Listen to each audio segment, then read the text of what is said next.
How you doing, guys? We're on page 288, just looking at measuring correlation. So I said in the last video we'd be able to put numbers on, if you look at this first graph, it's a strong correlation. But what we're going to say now is that's a correlation of +1, okay? That's a perfect correlation where you've got this perfect straight line relationship. And what you're measuring is how close do you adhere to that straight line. Well, if it's perfectly close, then the correlation there is 1. Okay, let me just try that up. Yeah, okay, so you can see that it's a perfect straight line. That's a correlation of 1. Whereas over here, if it's not a perfect straight line, but it's, there's some kind of a straight line relationship, it might be a correlation coefficient of 0.5. Okay, so this is how we put numbers on it now. If there's no correlation at all, like here, if there's no relationship to a straight line, then you'd call that a correlation of 0. That's all those three cases are where the correlation is a line with a positive slope. If the line has a negative slope, that is, if one quantity is going up and the other is going down, or if there's a negative correlation, this perfect correlation here is a perfect correlation with a coefficient of -1. So the negative sign there and over here as well, that's correlation of -0.8. Suggests that the slope of your line is negative, but it's still a very strong correlation if it's -0.8.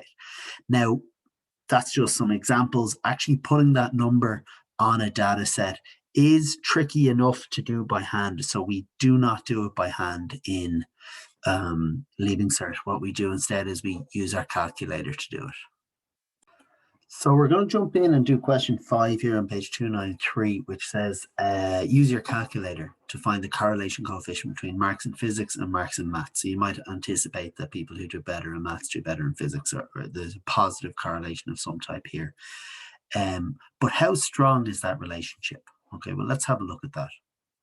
Okay, well, one thing we can do quite quickly is go to Microsoft Excel and plot this out. Now, obviously, you won't be doing this in exams, but it can be a useful thing to do.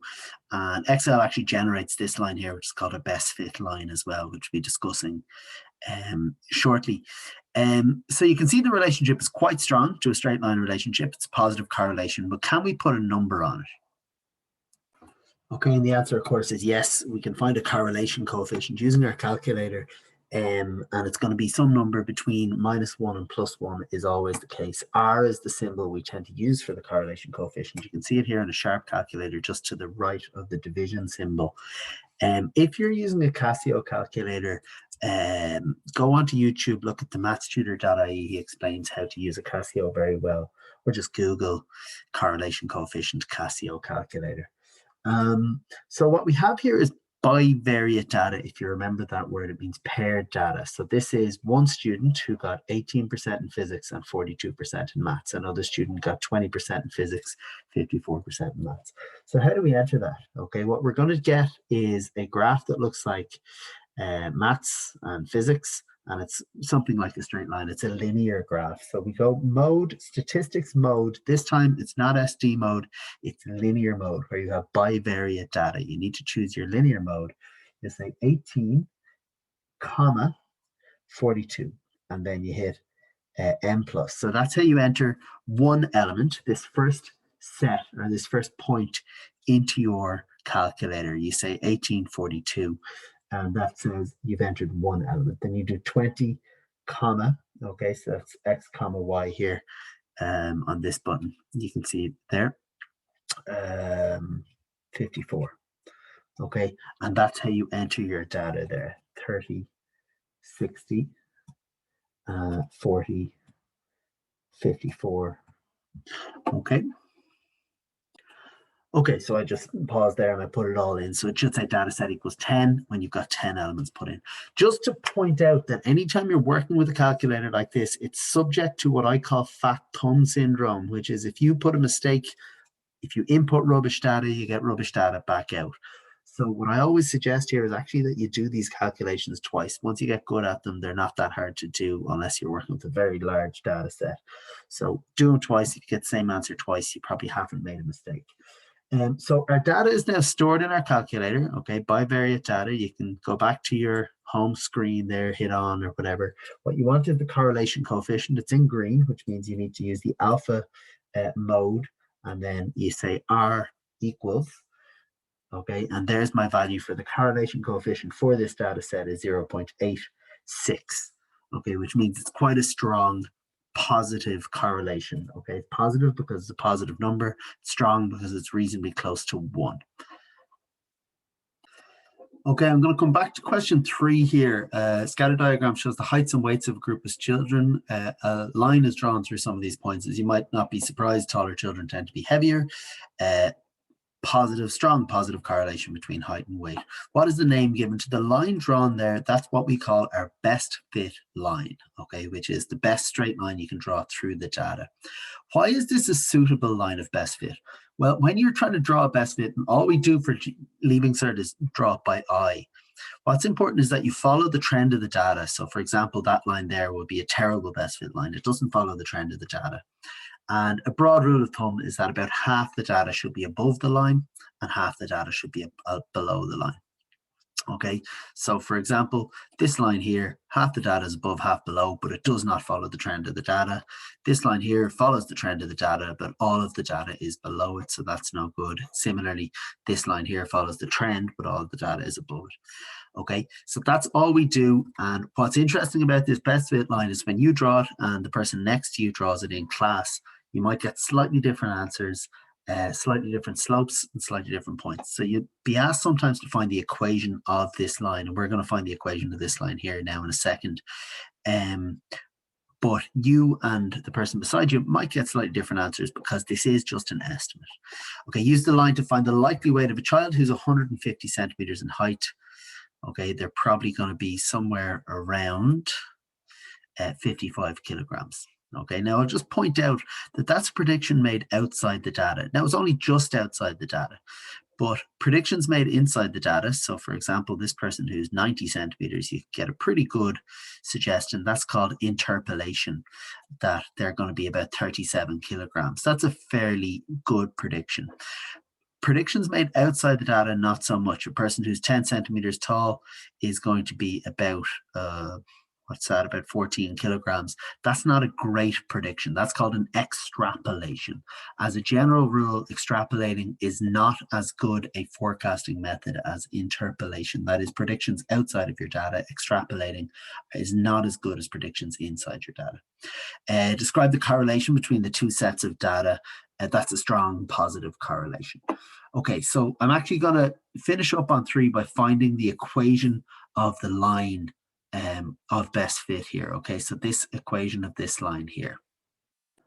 Okay, so I'll start off by reminding you that on page 18 of your log tables, you have the equation of the line formula y minus y1 is nx minus x1, which we know from junior cert.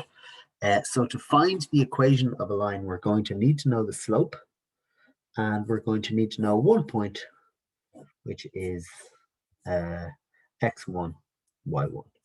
Okay, so let's go back to our graph and find that slope and point.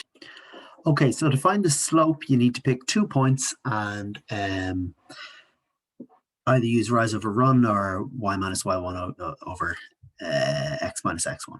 Okay, these are the 2 points I'm going to pick. The reason I'm picking them is because they're where I can easily pick out that that's 0, 10, and that this is 150, 55. So they're easy points to read off.